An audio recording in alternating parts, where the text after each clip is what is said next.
মশা মানে এই যে দেখেন কামড়াই গিয়ে খাড়ি থাকলে সাইজ সাইজ কালা কালা সাইজ লম্বা লম্বা মশা বিষ পেঁয়াজ লাইলে ওই যে পেক হয় এই যে মশার জোর বাড়ে পানি এমনি যাবো না এই গাতের মানে এমন খাড়ি থাকলে আপনার খাড়ি থাকতেন না ইনশাল্লাহ উঠতে যাবন গেল আনতে আছে আছে এনো আছে মাসে একদিন দিলে দেয় না দিলে নাই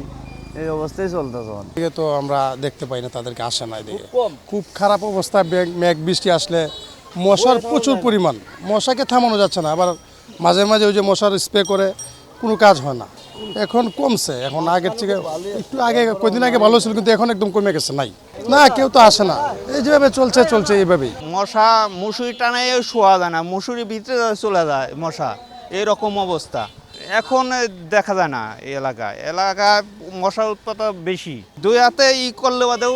মশাই নাকি উঠাই নিয়ে যায় এরকম আমরা চাই এই এলাকাটা ভালো থাক মানে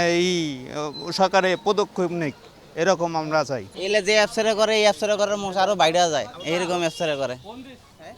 এমন অ্যাপসারে করে মশা আরও বাইরে যায় মশা তো যাওয়া দূরের কথা শুধু কেরাসিন তেলের গন্ধ ছাড়া কিছু নেই আর এটাও তো দেয় না এটা তো দিলে না ভালো না আপনার হচ্ছে এই অ্যাপসারে করে 6 মাস 1 বছর পর পর মাঝে মাঝে দেখা যায় যেটা না দেওয়ার কোনো প্রয়োজনই হয় না হুদাহুদি না এখানে হয় না ওই যখন এই যে মেয়র টেওর আসে তখন এইগুলা একটু মাঝে মাঝে পরিষ্কার করে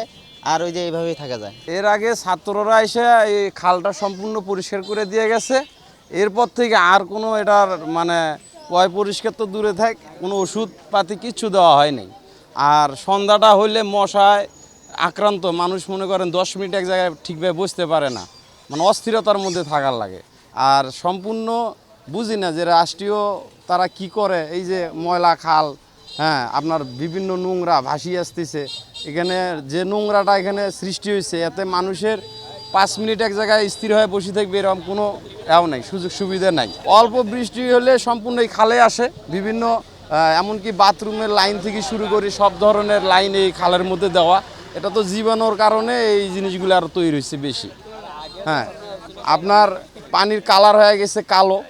মশা তো এখানে আরও পানির জন্মগ্রহণ করে জমে বিভিন্ন বাড়ির আশপাশে এই যে আপনার সাইডে খালটাল আছে এই যে এলের কোনায় মোনায় মার্কেটের চিপায় চাপায় বিভিন্ন জায়গায় পানি জমি থাকে মশা ওখানে মানে এক কথায় কি মানুষ 2 মিনিট প্রস্রাব করতে গেলেও ওখান থেকে লাফায় উঠতে হয় এই অবস্থা কোনো জায়গায় স্থিরভাবে 2 মিনিট বসানো যায় না তো এখানে সরকারি যারা দায়িত্বে আছে তাদের তো এটা উচিত যে বিষয়টা তারা দেখার বা তাদের এটা পদক্ষেপ নেওয়ার তারা এই ধরনের কিচ্ছুই নাই তারা আসে দুটো একটা বক্তব্য দেয় চলে যায় কারণ তাদের তো স্বার্থ তারা ঠিকই হাসিল করতেছে কারণ তাদের পকেট ভারী থাকলে জনগণ কই থাকলো কী অবস্থা থাকলো এটা তো তাদের প্রয়োজন নেই তাদের দরকার হলো ক্ষমতা টাকা হ্যাঁ আর যত পারে তারা দুর্নীতি করতে পারবো তাদের এই দিক দিয়ে তাদের মনোযোগ বেশি তারা তো এই জায়গায় মানে পরিপূর্ণভাবে তারা কাজ করতেছে সাধারণ জনগণের জন্য তারা কি করতেছে এই দেশের মধ্যে বেশিরভাগ তারা দুর্নীতি নিয়েই ব্যস্ত এক সরকার গেলে আরেক সরকার একই কাজেই করে তা লাভ কি এই যে মানুষের বিভিন্নভাবে হয়রানি হয় বিভিন্নভাবে হ্যাঁ একজনারটা আর একজন আত্মসাৎ করে এটা তো এই সরকারের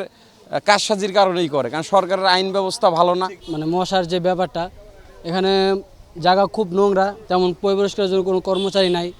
আর মূলত জায়গার বেশিরভাগ হচ্ছে আপনার মশা খুব উদ্ভব এলাকায় আপনার বাসা বাড়িতে কখনো থাকা যায় না রাস্তাঘাটে হাঁটলেও মনে করেন যে শরীরে মশা খুব খারাপ অবস্থা হয় বৃষ্টি হইলে আর কি মশার উৎপাদ খুব বাইরে জায়গা আর কি আপনার এদিকে যেহেতু সিটি কর্পোরেশনের লোক নাই সেহেতু এটা আমি আশা করি এলাকার মেম্বার যারা আপাতত নাই তাদের এটা দেখা উচিত